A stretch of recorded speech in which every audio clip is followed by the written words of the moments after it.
Hello, bachcho. Let's read this question. So this question says, whenever current is changed in a coil and induced EMF is produced in the same coil, the property of the coil is due to option A is mutual inductance, option B is self-inductance, option C is eddy current and option D is hysteresis. Okay, तो चलिए अब हम इस question को start करते हैं।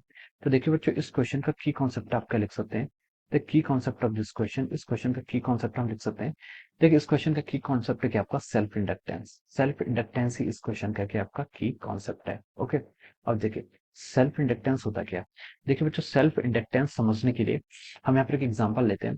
मान लीजिए आपके पास कोई लूप है, ऐसे this is a loop. Okay, ये आपकी क्या है, कोई सर्कुलर लूप है, इसमें से बहुत सारे टर्न है। ओके, ये लूप आपकी ऐसे आ रही है और इस पर मान लीजिए आपका आई करंट फ्लो कर रहा है। ओके, आई करंट फ्लो कर रहा है तो आई करंट इनकमिंग आउटगोइंग बराबर होगा। ओके, अब देखिए इस करंट की क्या टेंडेंसी होगी। देखिए जब ये करंट इस लूप पर फ्लो कर रहा है, इस लूप से अगर ये करंट फ्लो करेगा तो करंट के फ्लो करने के कारण क्या होगा, यहाँ पर मैग्नेटिक फील्ड आएगा। मैग्नेटिक फील्ड आएगा, इस कॉइल है ये आपकी जो सर्कुलर लूप है, इस पर क्या आएगा, यहाँ से कुछ ऐसा मैग्नेटिक फील्ड क्या होगा, ऐसे पास होगा। कुछ मैग्नेटिक फील्ड होगा, उसकी डायरेक्शन कुछ भी हो सकती है। ओके, मतलब कुछ भी की मतलब डायरेक्शन में फाइंड आउट कर सकते हैं। तो मान लीजिए इसकी डायरेक्शन क्या है, राइट डायरेक्शन है। This is our direction of magnetic field. तो देखिए यहाँ पर मैग्नेटिक फील्ड आपका प्रोड्यूस हो रहा है, यहाँ पर क्या हो रहा है, आपका मैग्नेटिक फील्ड प्रोड्यूस हो रहा है। और हम कह सकते हैं कि यहाँ पर इसके कारण क्या आ रहा है, मैग्नेटिक फ्लक्स भी आ रहा है। फ्लक्स क्या होता है आपका, magnetic flux. Magnetic flux is defined as the B vector dot A vector. Magnetic field lines देखिए, यहाँ पर करंट कैरिंग कॉइल था, करंट कैरिंग कॉइल के कारण आपका मैग्नेटिक फील्ड आएगा और यही मैग्नेटिक फील्ड आपके एरिया ऑफ क्रॉस सेक्शन से पास हो रहा है। तो हम बोल सकते हैं कि यहाँ पर क्या हो रहा है, आपका मैग्नेटिक फ्लक्स क्या हो रहा है, यहाँ पर जनरेट हो रहा है। यहाँ पर आपका क्या है, मैग्नेटिक फ्लक्स आ रहा है। तो देखिए अगर हम क्या करें यहाँ पर अगर देखिए करंट का मैग्नीट्यूड अगर कांस्टेंट रहेगा, करंट का मैग्नीट्यूड कांस्टेंट रहेगा तो आपकी फ्लक्स भी कांस्टेंट रहेगी। क्योंकि अगर आपकी क्या देखिए करंट यहाँ पर आई क्या रहेगा, कांस्टेंट रहेगा। तो आई कांस्टेंट रहेगा तो उससे हम बोल सकते हैं आपका क्या होगा, मैग्नेटिक फील्ड भी आपका क्या रहेगा, कांस्टेंट रहेगा। मैग्नेटिक फील्ड भी कांस्टेंट रहेगा तो हम बोल सकते हैं कि यहाँ से जो आपका फ्लक्स होगा, flux should be constant, flux भी आपका कांस्टेंट रहेगा। लेकिन अगर हम यहाँ पर आई को क्या करें, इंक्रीज करने लग जाए, if our I is increasing, अगर यहाँ पर करंट आपकी इंक्रीज कर रही है, डिक्रीज कुछ भी हो सकता है। लेट अस सपोज करंट क्या कर रही है, आपकी इंक्रीज कर रही है। तो देखिए अगर यहाँ पर आपकी करंट इंक्रीज करेगी, तो करंट इंक्रीज करेगी तो हम यहाँ पर बोल सकते हैं कि करंट इंक्रीज करने से क्या होगा, यहाँ पर मैग्नेटिक फील्ड भी क्या होगा, आपका चेंज होगा। मैग्नेटिक फील्ड भी क्या होगा, चेंज होगा, मतलब मैग्नेटिक फील्ड भी इंक्रीज करेगा। तो अगर मैग्नेटिक फील्ड इंक्रीज करेगा तो हम बोल सकते हैं कि फ्लक्स इंक्रीज करेगा। तो फ्लक्स इंक्रीज कर रहा है यानी कि फ्लक्स आपका चेंज हो रहा है। तो फ्लक्स चेंज होगा तो हम बोल सकते हैं कि यहाँ पर क्या होगा, आपका ईएमएफ क्या होगा, इंड्यूस होगा, जिसका मैग्नीट्यूड क्या होगा, आपका नॉट जीरो। आपका क्या होगा, यहाँ पर एक ईएमएफ क्या हो जाएगा, आपका इंड्यूस हो जाएगा। और देखिए हम ये भी बोल सकते हैं कि जितना भी आपका फ्लक्स इंड्यूस होगा, it is proportional to that I. ये आपके क्या है, आई के प्रोपोर्शनल है।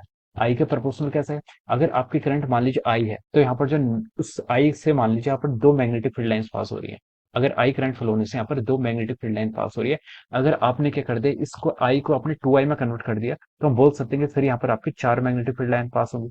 ये एग्जांपल ले रहा हूँ। ओके, तो देखिए जो आपका करंट है, आपका जो करंट है, अगर आप करंट को इंक्रीज कर रहे हैं तो आपका जो मैग्नेटिक फ्लक्स है वो भी क्या हो रहा है, इंक्रीज हो रहा है। हम बोल सकते हैं कि जो आपका फ्लक्स है, flux is directly proportional to the current.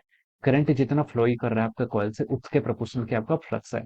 तो हम यहाँ से बोल सकते हैं, देखिए जो फ्लक्स है, अगर हम क्या करें यहाँ से, फ्लक्स इज इक्वल टू, अगर प्रोपोर्शनलिटी साइन को हटाएं तो हम इसको क्या लिख सकते हैं, एल कांस्टेंट हम यहाँ पर इटरेट करते हैं। और हम बोल सकते हैं जो आपका फाइव बाई आई का रेशियो है, ये रेशियो क्या होता है, एक कांस्टेंट होता है और उस कांस्टेंट को हम क्या बोलते हैं, आपका सेल्फ इंडक्टेंस। इस कांस्टेंट को हम क्या बोलते हैं, आपका सेल्फ इंडक्टेंस। ये क्या होता है, आपका सेल्फ इंडक्टेंस होता है। सेल्फ इंडक्टेंस इसलिए होता है, देखिए आपका करंट के कारण आपके यहाँ पर मैग्नेटिक करंट इंक्रीज हो रही है। करंट इंक्रीज हो रही है, यहाँ पर आपका मैग्नेटिक फील्ड इंक्रीज हो रहा है। मैग्नेटिक फील्ड इंक्रीज हो रहा है तो आपका यहाँ पर मैग्नेटिक फ्लक्स इंक्रीज हो रहा है। मैग्नेटिक फ्लक्स इंक्रीज होगा तो इस कॉइल की क्या टेंडेंसी होगी, इस कॉइल की टेंडेंसी होगी एक ऐसा अपोजिट डायरेक्शन में यहाँ पर करंट फ्लो करने की, जो क्या करे, इस इंक्रीज इन मैग्नेटिक फ्लक्स का क्या करे, अपोज करे। तो इसके कारण क्या होगा, यहाँ पर एक आपका ईएमएफ इस कॉइल में इंड्यूस हो जाएगा। और जो ईएमएफ आपका इंड्यूस होता है, उसी इंड्यूस ईएमएफ को क्या हम क्या बोलते हैं, यहाँ पर आपका सेल्फ इंडक्टेंस बोलते हैं। क्या बोलते हैं, आपका सेल्फ इंडक्टेंस। तो जो ईएमएफ आपका इंड्यूस हो रहा है वो किसके कारण होता है, आपका सेल्फ इंडक्टेंस। तो हम बोल सकते हैं कि सेल्फ इंडक्टेंस क्या है, एक self inductance is the property of a coil, किसी कॉइल की प्रॉपर्टी होती है which opposes the change in magnetic flux through it, जो क्या कर रही है अपने आप से। सेल्फ इसलिए बोल रहे हैं क्योंकि करंट भी इसी में आ रहा है और फ्लक्स भी क्या हो रहा है, इसी में चेंज हो रहा है। तो सेल्फ इंडक्टेंस इसलिए हम बोलते हैं, जो क्या करता है, आपका इंड्यूस ईएमएफ को क्या करता है, अपोज करता है।